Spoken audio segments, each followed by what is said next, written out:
On October the 12th, 1492, Santa Maria, the 70-foot behemoth of a vessel, makes landfall. Its captain, a tall, aquiline-nosed Italian, Christopher Columbus, believes he has landed upon the New World.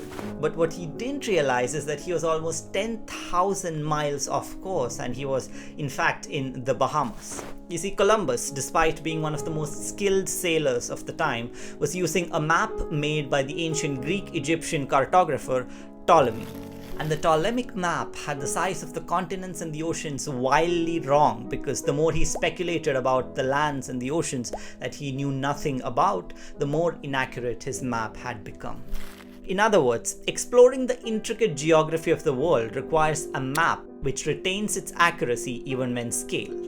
And in precisely the same way, exploring the intricate mechanisms of the mind requires a detailed map of the 80 billion neurons inside our brains and how they connect with each other to bring about life itself.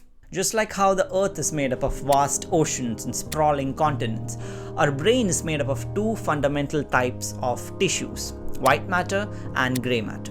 The grey matter, rich in dendrites and synapses, is where the heavy lifting of cognition happens, with neural processing, thinking, and decision making. The white matter, on the other hand, consists of long bundles of thread-like fibers called axons, which essentially act like highways, connecting different parts of the brain and essentially enabling the grey matter regions to communicate with one another. But how exactly do we map this complex landscape? How do we chart the hidden connections that make us who we are? The answer, surprisingly, lies in the way water moves through the brain. You see, water molecules are in constant motion, bouncing around in every direction. But in the brain, the way water moves tells us something profound about its structure. In grey matter, water diffuses more or less evenly or isotropically, but in white matter, where axons are packed together in tight bundles, water tends to move along these fibers, much like a river flowing through a narrow canyon or water flowing through a straw. And what these really smart scientists in the 90s figured out is that if, say, we can capture the movement of water inside a straw, we can reconstruct the structure of the straw. And much in the same way, if we can capture information about the diffusion of water through white matter, we can reconstruct information about the structure of white matter pathways. To capture this movement, scientists use a technique called diffusion tensor imaging, or DTI. DTI is essentially like a mapmaker's tool, which enables us to measure the speed and direction of the water diffusion through the brain. It gives us a detailed picture of our brain's white matter pathways, showing us the intricate architecture of how different parts of the brain are connected. But here's the catch.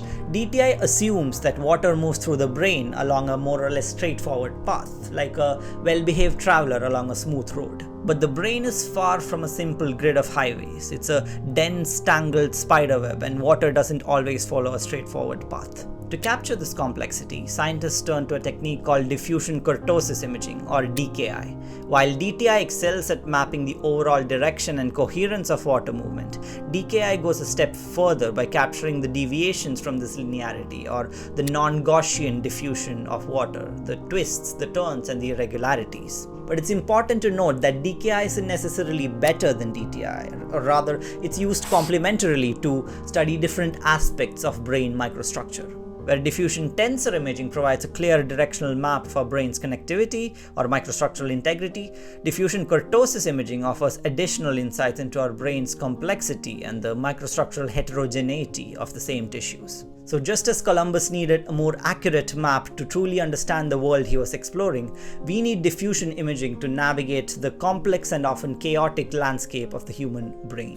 By combining such imaging techniques, we're slowly starting to unravel the hidden pathways and the infinite complexities that make us who we truly are, mapping the mind at a precision that Columbus himself could only dream of. Thank you so much for watching the video, and I quickly wanted to add a side note that most of the analogies and the explanation that I gave here is borrowed wisdom from a book called The Brain Renaissance, written by Marco Catani and Stefano Sandrone. So if you like the video, if you like neuroscience, and if you like history, or rather the history of neuroscience, I would definitely recommend it a read. I'll put the link in the description, but definitely do go check that book out. It's fantastic. And if you like the content, do subscribe for more of similar neuroscience-y history type of content, and I will see you in the next video. Bye bye.